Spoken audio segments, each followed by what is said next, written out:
15 avril 2019, une date qui va rentrer dans l'histoire de France. Enfin, il semblerait. Le 15 avril 2019, la cathédrale Notre-Dame de Paris prend feu. Cet événement, a priori un accident plutôt anodin, un incendie, mais qui touche un des monuments les plus anciens de la capitale, provoque un rare émoi en France et dans le monde. Mais alors pourquoi de telles réactions et pourquoi cela nous touche-t-il tant? Eh bien c'est une question qu'on s'est vraiment posée à WIP. Et c'est ce qu'on va essayer de comprendre ensemble aujourd'hui. Bienvenue sur WIP, la chaîne du jeu politique. Bien, commençons par les faits. Le lundi 15 avril 2019, dans la cathédrale Notre-Dame de Paris, l'office des vêpres vient de se terminer et la messe du lundi saint s'apprête à être célébrée. Il est 18h20 quand une alarme incendie se déclenche dans le PC sécurité du bâtiment. Cette alarme indique qu'un détecteur de fumée a repéré une anomalie au niveau des combles de la cathédrale, là où il y a depuis maintenant plusieurs mois les travaux de restauration de la flèche. Les ouvriers du chantier sont eux partis depuis au moins 1 heure. Après vérification, il n'y a aucune anomalie de constatée. La messe interrompue par l'évacuation des fidèles s'apprête à reprendre quand, une vingtaine de minutes plus tard, à 18h43, une nouvelle alerte est donnée par un autre détecteur et là le feu est bien présent. Il est constaté même par un agent de sécurité. Celui-ci découvre des flammes au niveau du chantier dans les combles et dans le même temps, une fumée commence à s'échapper du toit de la cathédrale. Nouvelle évacuation, premiers appels aux pompiers et première image de l'incendie, il est 18h50. Les soldats du feu arrivent sur place pour éteindre l'incendie, mais celui-ci est de plus en plus violent. La flèche de la cathédrale, construite au milieu du 19e siècle par Viollet-le-Duc, s'embrase en quelques minutes et juste avant 20h, elle s'effondre sur la toiture, transperçant au passage une partie de la voûte de la nef. Un peu plus tôt, on a appris que l'allocution du président de la République sur la sortie du grand débat national était annulée.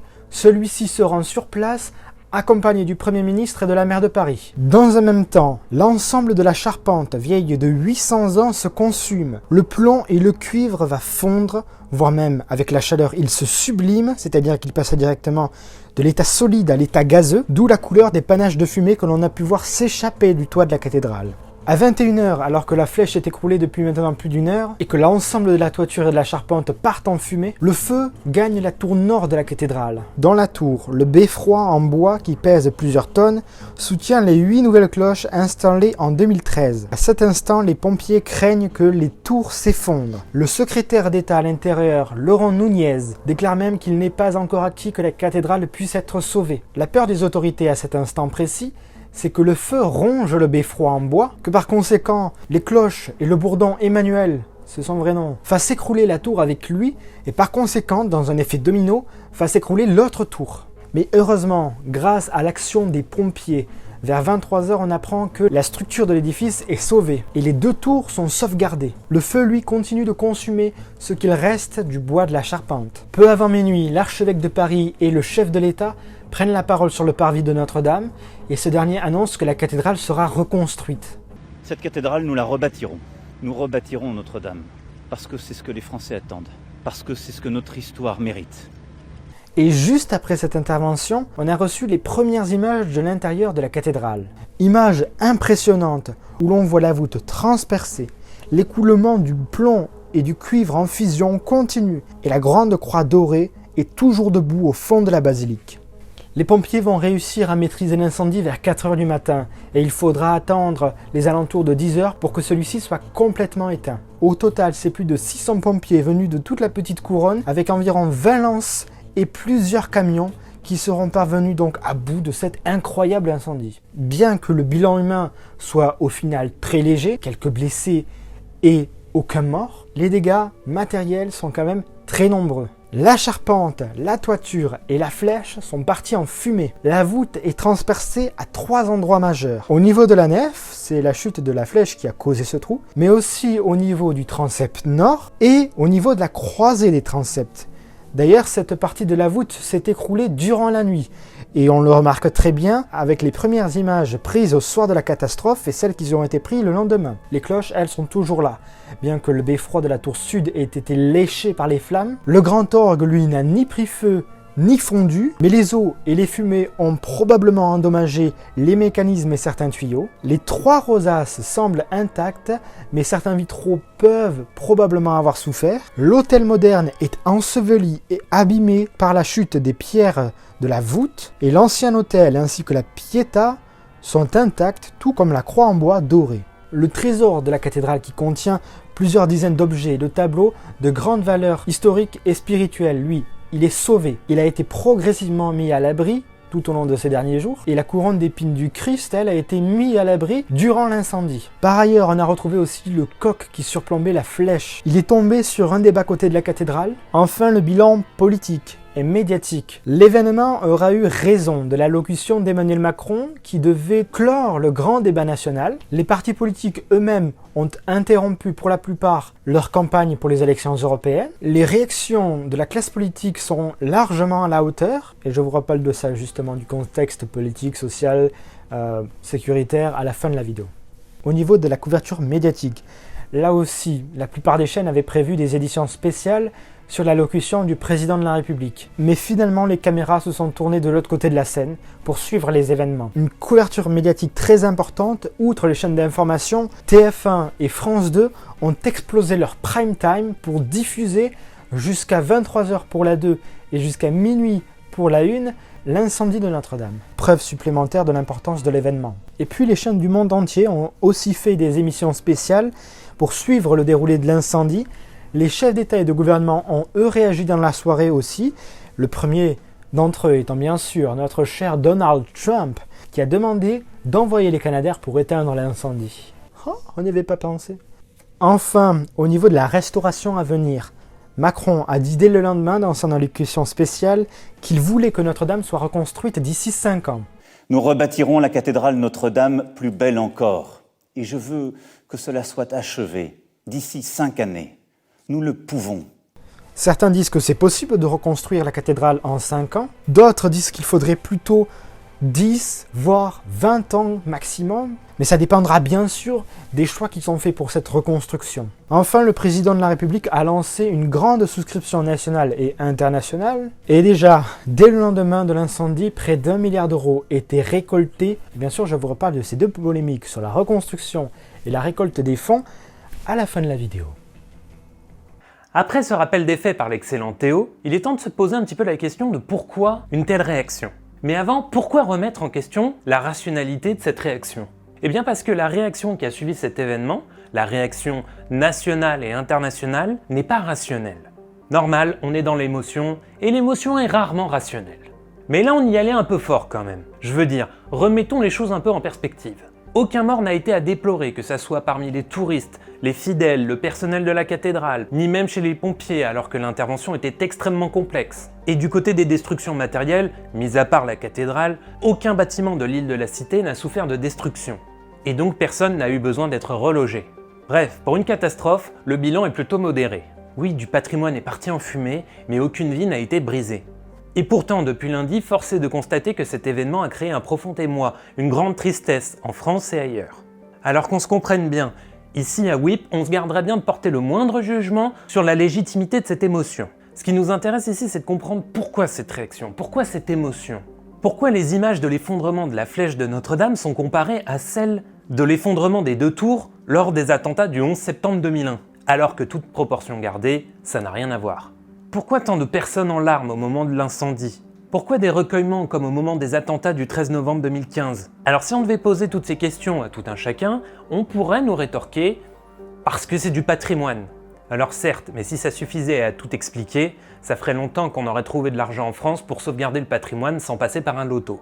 Plusieurs collectivités territoriales ont annoncé leurs aides pour la cathédrale, alors que certains sites du patrimoine local ne disposent d'aucune subvention. On viendra aussi nous affirmer « parce que c'est une partie de l'histoire de France qui brûle ». Cette affirmation nous en dit déjà un petit peu plus, parce que des monuments comme Notre-Dame de Paris participent à la construction de notre histoire, mais surtout de notre imaginaire collectif. Et quand Notre-Dame brûle, eh bien ce sont une partie de nos représentations communes qui commencent à sentir le cramer. Alors Notre-Dame, ça peut toucher à beaucoup de représentations collectives, mais l'approche qu'on vous propose aujourd'hui se tourne plutôt du côté de l'histoire et surtout de la politique. La cathédrale de Notre-Dame est construite dans la seconde partie de l'époque médiévale. Le chantier débute en 1163 pour se conclure 2 siècles plus tard. Saint-Louis en fait le lieu de transit de la Sainte Couronne avant son transfert à la Sainte-Chapelle. Sous la monarchie, le lieu du couronnement étant la cathédrale de Reims, Notre-Dame de Paris reste en retrait. C'est à partir de la Révolution et la centralisation politique à marche forcée sur Paris qui s'ensuit que Notre-Dame commence à prendre un peu plus d'importance. Les révolutionnaires la mettent à disposition de la nation en 1789, avant qu'elle ne soit rendue à l'Église par Napoléon en 1801, pour qu'il s'y fasse sacrer empereur en 1804 devant le pape Pie VII. Mais en 1905, avec la loi de séparation de l'État et de l'Église, elle va redevenir une propriété de l'État. Après cette date, elle accueillera les funérailles de personnalités politiques et militaires comme des présidents de la Troisième République, Adolphe Thiers, Sadi Carnot, Paul Doumer, Raymond Poincaré, des militaires comme les maréchaux Foch, Joffre, Leclerc, Delattre, Juin, et surtout celle de 3 présidents de la Ve République, Charles de Gaulle, Georges Pompidou et François Mitterrand. Le cadre grandiose de Notre-Dame de Paris n'empêche pas l'émotion des grands de ce monde. Helmut Kohl, le prince Charles, le roi d'Espagne, Yasser Arafat, Régnier de Monaco et Fidel Castro, Norodom Sihanouk, le roi de Suède et John Major, tous unis dans un ultime adieu à François Mitterrand. Plus de 60 chefs d'État ce matin à Notre-Dame de Paris. Conclusion, Notre-Dame de Paris est un haut lieu de la construction du pouvoir en France. Et cela s'est inscrit dans nos représentations collectives, qu'on le veuille ou non. Maintenant, d'un point de vue géographique, la position de Notre-Dame de Paris n'est pas neutre non plus. Elle se situe au centre de l'île de la Cité, au cœur de Paris, en face de la préfecture de police et à côté de la Sainte-Chapelle et de l'ancien palais de justice. C'est par ailleurs le point zéro du calcul kilométrique des routes au départ de Paris. Dans un pays centralisé comme la France, c'est pas un truc anodin. Et le fait que beaucoup de métropoles et de villes moyennes françaises aient fait un don pour participer à la reconstruction de Notre-Dame de Paris vont un peu dans ce sens. Notre-Dame qui brûle, c'est un petit bout du cœur de la France qui brûle aussi. En tout cas, c'est un petit peu la représentation que se sont fait beaucoup de gens dans leur tête. Et c'est pas anormal puisque c'est un petit peu comme ça que s'est construit la représentation du pouvoir en France. Quand Paris est touché, c'est une partie du pouvoir en France qui est aussi touchée. Alors, c'est dans un contexte quand même assez particulier qu'intervient cet événement. Il y a un contexte sécuritaire lié aux menaces terroristes, il y a un contexte politique et social tendu avec la crise des Gilets jaunes, et plus largement, il y a une crise généralisée du monde occidental. Dans ce contexte tendu, donc, cet événement qui a fait jouer les émotions de tout le monde, ont profité, on va dire, à certains complotistes ou amoureux de la récupération politique qui ont vu le moyen de faire une certaine audience sur les réseaux sociaux ou de récolter quelques voix supplémentaires pour les prochaines élections. Expliquez-moi pourquoi le seul fait que je pose une question, que se sont posés des millions de Français devant cet incendie, suscite une telle polémique. Expliquez-moi. Je vous ai pris l'exemple de Nicolas Dupont-Aignan qui faisait de la récupération politique sur le parvis de Notre-Dame alors que l'incendie venait à peine d'être éteint. S'il est légitime de se poser des questions sur l'origine de l'incendie de la cathédrale Notre-Dame de Paris, remettre la peur et la menace terroriste sur le tapis comme le fait Nicolas Dupont-Aignan dans ce moment d'émotion forte, ça a quand même une belle connotation de récupération politique. Surtout que ces propos sont dits dans le même moment que ceux des enquêteurs qui privilégient la piste accidentelle. Et là aussi d'ailleurs, il faut savoir faire la part des choses. Si cet incendie est d'origine humaine, ça ne veut pas forcément dire qu'il est à caractère criminel. Venons-en aux polémiques dont je vous ai un peu parlé tout à l'heure, qui évoluent également dans ce contexte politique et social assez tendu. La première polémique, c'est celle de l'importance des dons et de la rapidité avec laquelle ces dons et cet argent ont été levés. 1 milliard d'euros en 24 heures. Et pour beaucoup, ces dons proviennent de grandes entreprises, LVMH, L'Oréal, Total, JCDecaux, ou encore de familles de milliardaires. Et d'ailleurs, que autant d'argent soit donné par ces familles ou ces entreprises en aussi peu de temps, ça fait réagir, bien sûr, dans ce contexte de crise de Gilets jaunes. Il y a aussi de l'argent public qui ont été débloqués par la mairie de Paris, par la région et le département de l'Île-de-France, et des dons aussi, il y a eu aussi des dons d'autres collectivités publiques. Là, le reproche qui est fait à ces collectivités, ils ont débloqué plus rapidement qu'à l'habitude des fonds, et des fonds importants pour la reconstruction de la cathédrale, alors que des gens qui se battent pour la reconstruction du patrimoine local, ils ont parfois du mal à avoir des subventions. En France, 500 édifices religieux menacent de s'effondrer, plus de 5000 sont en péril. D'ailleurs, c'était le cas pour la cathédrale Notre-Dame de Paris. Vous étiez beaucoup battu pour les travaux de rénovation qui coûtaient 150 millions. Vous ne trouviez pas les 150 millions. Il y a aussi des dons internationaux, mais surtout, et ça c'est le plus symbolique finalement, il y a plusieurs cagnottes qui sont ouvertes à tous. Il y a des cagnottes donc à la Fondation du patrimoine, la Fondation de France, la Fondation Notre-Dame et le Centre des monuments nationaux qui ont récolté déjà plusieurs millions d'euros. Et là, c'est quand même une connotation plus symbolique. Tout le monde participe à sa hauteur, à la hauteur de ses moyens, à la construction, à la reconstruction d'un monument historique. Enfin, la somme totale qui a été levée, 1 milliard d'euros en 24 heures. La question de savoir si cet argent ne serait pas plus utile aux pauvres, elle est légitime. Mais je vous laisse écouter ce que dit l'archevêque de Paris, Monseigneur Michel Aupetit, à ce sujet. Je trouve dramatique qu'on s'occupe des pauvres uniquement dans l'émotion. Nous recevons de l'argent pour nous occuper des pauvres toute l'année, parce que c'est toute l'année qu'il faut s'occuper des pauvres. C'est pas seulement au moment d'une émotion. Il n'y a pas d'opposition. Il n'y a pas d'opposition, d'autant que les pauvres, ils savent qu'ils sont chez eux là. Ils sont chez eux. Il y a peu d'endroits où ils peuvent rentrer. Les SDF, ils viennent chez nous. Ils vont pas ailleurs. Ils vont pas dans les studios de télévision. Ils vont pas dans les mairies. Ils vont chez nous. Ils rentrent dans les églises. Ils savent qu'ils peuvent y rentrer. Ils peuvent se chauffer dans les églises. Et ils savent qu'ils seront accueillis, qu'ils seront pas mis dehors. J'ai rappelé à M. Macron que lorsque cette cathédrale a été construite, depuis toujours, il y a eu à côté un lieu d'accueil des pauvres qui s'appelait l'Hôtel-Dieu. Alors l'Hôtel-Dieu est devenu un hôpital. Non seulement reconstruire la cathédrale, mais un lieu d'accueil pour les pauvres. Parce que ça va ensemble, tout simplement. Et dernière polémique pour refermer cette vidéo, autour de la reconstruction de la cathédrale. Que faut-il faire? Faut-il reconstruire Notre-Dame à l'identique? Faut-il innover? Faut-il employer des techniques anciennes ou des techniques nouvelles? Faut-il reprendre du bois pour la charpente? Faut-il construire une charpente en métal ou en béton? Autant de questions qui auront des réponses dans les prochains mois. À noter que le gouvernement a lancé un concours architectural pour la reconstruction de la flèche. Et pour le bâtiment en général, il est classé à l'UNESCO, patrimoine mondial. Ces gens auront leur mot à dire. Mais pour passer outre cette polémique, il faut prendre en compte qu'on est à chaud dans l'événement encore. Il faut quand même une réflexion autour de ça et autour de cette restauration. On est à chaud. Le poids du 19 avril 2019 sur l'histoire générale de Notre-Dame de Paris, c'est ça qu'il va falloir, c'est à cela qu'il va falloir réfléchir. Et tout le monde a son avis.